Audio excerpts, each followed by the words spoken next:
I was reading something by Howard Thurman that really grabbed me. He was an advisor to Mahatma Gandhi, to Martin Luther King Jr., and to Albert Schweitzer. And I was reading and I couldn't go to sleep this night. He said the ideal situation for a man or woman to die is to have family members praying with them as they cross over. He said, but imagine, if you will, being on your deathbed and standing around your bed, the ghost of the dreams, the ideas, the abilities, the talents given to you by life, but you, for whatever reason, you never pursued those dreams. You never acted on those ideas. You never used those gifts. And there they are standing around your bed looking at you with large angry eyes saying, we came to you and only you could have given us life. And now we must die with you forever. And the question is, if you died today, what dreams, what ideas, what leadership, what books, what gifts will die with you? A very good friend that I lost recently, Miles Monroe, said, the wealthiest place on the planet is not in the Far East where there's oil in the ground. It's not in South Africa where there are diamond mines. He said the wealthiest place on the planet is the cemetery, because there you find potential never realized. There you find dreams never pursued. There you'll find people allow themselves to be imprisoned by fear and living a small life. Maybe that's why one woman asked in a moment of anguish, what if you live your whole life only to discover it was wrong? Maybe that's why Henry David Thoreau said, oh God, to reach the point of death, only to realize that you've never lived, only to realize that you've never scraped the surface of your potential. Let us say together, live full, die empty. And that's what Strong Book is about. It's teaching people methods and techniques that will allow them to live a full life, allow them to control their financial future, allow them to be in control of their destiny. Why is it that most people don't ever reach their goals or live up to their true potential? And the writer talked about the fact that one day he was walking by this house and some people were sitting on a porch and there was a dog on the porch and this dog was just moaning and groaning. So he was curious and he asked the owner, he said, why is this dog moaning and groaning? And the owner said, because he's laying on a nail. He said, well, why doesn't he get off? He says, it's not hurting bad enough for him to get off. How many of you know people who moan and groan and complain about life all the time, all right? They might moan and groan about their job. I'm sick of this job. I'm sick of you. And they just moan and groan and complain all the time and never do anything about it. They haven't got to the point where they're sick and tired of being sick and tired. They just have enough energy to complain about it, and they consider that, in fact, they believe that that's equivalent to doing something about it, just complaining. Even not knowing that you've got greatness within you. You have the ability to do things that you can't even begin to imagine. You have talents and skills in you that you haven't even begun to reach for yet. No one could have convinced me, given my circumstances, given my background, that I would be doing what I'm doing right now. I was born in Liberty City on a floor on 62nd Street, a twin brother and me. When we were 6 weeks of age, we were adopted. When I was in 5th grade, I was identified as EMR, labeled educable mentally retarded, and put back from the 5th grade into the 4th grade, and stayed in that category until I got out of high school. I have no college training, but here's what happened. I had an intervention in my life. A man who saw something in me at a time that I did not see something in myself. I never forget being in his class one day waiting on a friend of mine who was there to rehearse for a play. He did not show up, and he asked me to go up to the board and write something on the board. And I said, I can't do that, sir. He said, why not? I said, well, I'm in a special education class. He said, what do you mean?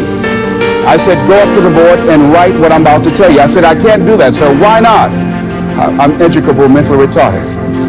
And he came from behind his desk. He said, don't ever say that again. Someone's opinion of you does not have to become your reality. And that changed my life. It was Oliver Wendell Holmes who said that once a person's mind is expanded with an idea or a concept, it can never be satisfied to going back to where it was. So some of you are going to experience a breakthrough. Some of you are going to go back and look at your dreams and brush them off. Some of you are going to begin to look at yourself and say, hey, look here, I know I have not done all that I can do.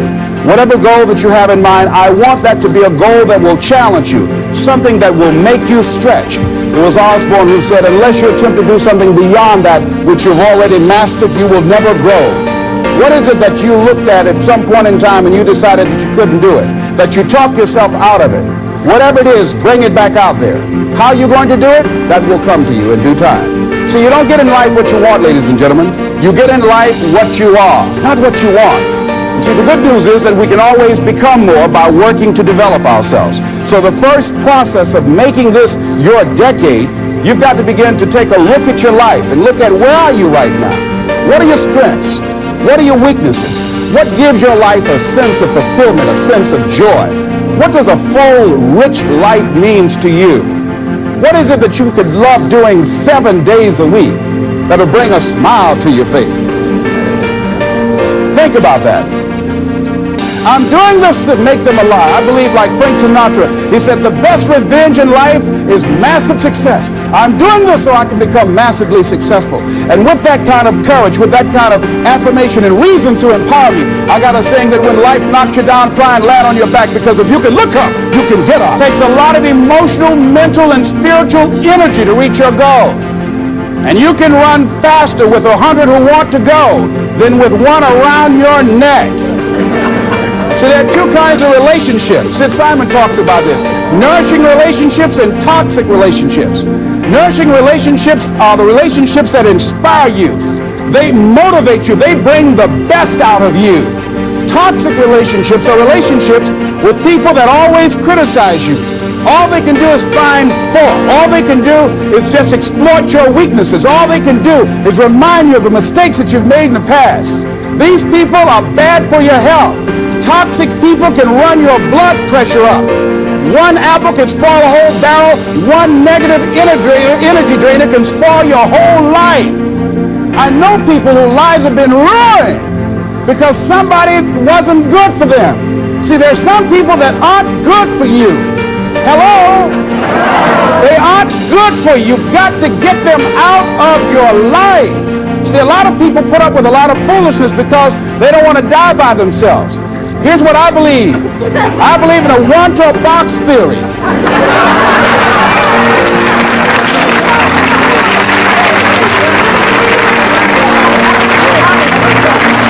Ask this question of yourself. Make a list of who you communicate with most and ask yourself the question, what kind of person am I becoming because of this relationship? Is it helping me to grow mentally and emotionally and spiritually? Am I becoming a better person because of this relationship? Do they bring out the best in me? Do they inspire me? Do they encourage me to develop my greatness? Do they make me stretch? So you got to look at the people in your life and find out what kind of person are you becoming because of that relationship. My mother used to say, birds of a feather flock together. You run around with losers, you will end up a loser. Unconsciously, you will pick up their ways, you will pick up their habits, you'll pick up, most importantly, their attitude about life. If you're around cynical, negative people all the time, you will become cynical and negative. So you got to watch yourself. Many of us are living out the lives of other people, living out their conclusions, living out of their consciousness. The other thing is that you begin to looking at your life and looking at what it is that you want to achieve. Another crucial thing that you must do is align yourself with powerful people. Align yourself with people that can encourage you, people that can empower you, people that you can learn from, people that you can grow from. That's very important. See, if you have people around you that can contribute to your growth. When I wanted to become a speaker, I joined the National Speakers Association. I wanted to be around the Dr. Norman Vincent Peales, the Zig Ziglars, the Dwayne Dyers. I wanted to be around people that were doing what I wanted to do. I wanted to learn from them. And you want to do that too. You want to align yourself with people who think like you, people who dream like you, people who want more out of life, people that are stretching and searching and seeking some higher ground in life, as opposed to the majority of people. Somebody said, always strive to get on top in life because it's the bottom that's overcrowded. And see, you don't want to be on the bottom. See, it's easy to be on the bottom. It doesn't take any effort to be a loser. It doesn't take any motivation, any drive in order to stay down there on a low level. But it calls on everything in you, ladies and gentlemen. You have to harness your will to say, I'm going to challenge myself. Sometimes I have to pull myself out of bed and say, come on, Les. Things I know I should do, I don't do. Things I shouldn't do, I do. I found that the biggest enemy you have to deal with is yourself. There's an old African proverb that says, if there's no enemy within, the enemy outside can do us no harm. To want the future and take inventory of yourself. What is it about you right now that you've got to leave this behind because this no longer fits? Looking at where you want to go and the kind of person that you must become, the kind of standards that you have for you. What is it that you must do differently? Repeat out to me, please. If you want to keep on getting what you're getting, keep on doing what you're doing. See, that doesn't take an Einstein for that one. All right? It makes sense unless you change your pattern, unless you change the way you're thinking, unless you change your behavior, you're going to continue to produce the results in your life. See, all of us are winners. You got to learn to let the past go so you can grow. Many people never act on their dreams because they allow their past experiences to determine what their possibilities are. Whatever you've done in the past, that's not a reflection of your possibilities. That's just a reflection of your consciousness. That's just a reflection of your development and your growth. The future is unfolding for you right now. The future is unlimited for you right now. No one knows where you can go. No one knows what you're capable of or what's possible for you. You don't even know that. I had no idea, ladies and gentlemen. No one could have convinced me that I was able to do this. I'll never forget, I was speaking in Detroit, and a high school friend of mine saw me afterwards, and he was backstage. He said, I can't believe it's the same person. And I thought for a moment, and I said, it's not. The person you know, he's gone. He doesn't live here anymore. We have the power to change our personal history, changing the direction of our lives, changing our thoughts, changing where we want to go, exploring new horizons. So as you begin to look at this decade and affirming that this is your decade, as you set goals that will make you stretch, that will bring out the best in you, as you begin to remove the negative, toxic people from your life, as you decide to take some chances in life, and that's one of the things that's very important. This God said, if you're not willing to risk, you cannot grow. And if you cannot grow, you cannot become your best. And if you cannot become your best, you cannot be happy. And if you can't be happy, then what else is there? I'll never forget when I reached my first major goal of buying my mother that home. I'll never forget what it was like. And you're going to have this experience when you reach some major goal. When I drove up to the house and I got out and I gave Mama the key. And I said, Mama, this is for you. I'll never forget the look on her face. She said, oh my God. No one could have convinced me when I adopted you all that this would happen. She said, oh, thank you. She said, and you caused me so many damn problems.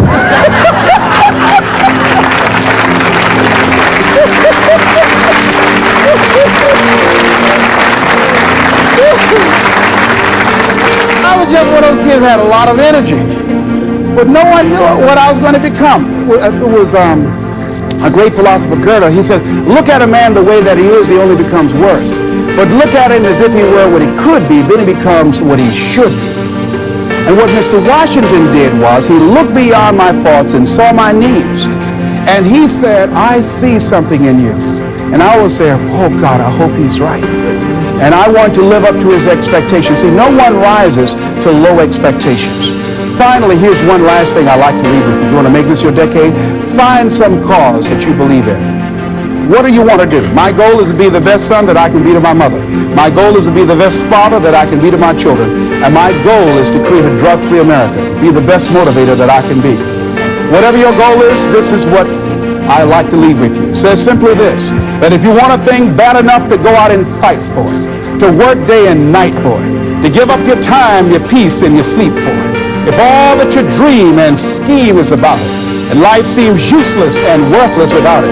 And if you gladly sweat for it and fret for it and plan for it and lose all your terror of the opposition for it, and if you simply go after this thing that you want with all of your capacity, strength and sagacity, faith, hope, and confidence, and stern pertinacity, if neither cold poverty, famish, or gulf, sickness, or pain, of body and brain can keep you away from the thing that you want, if dogged and grim you besiege and beset it, with the help of God you'll get it.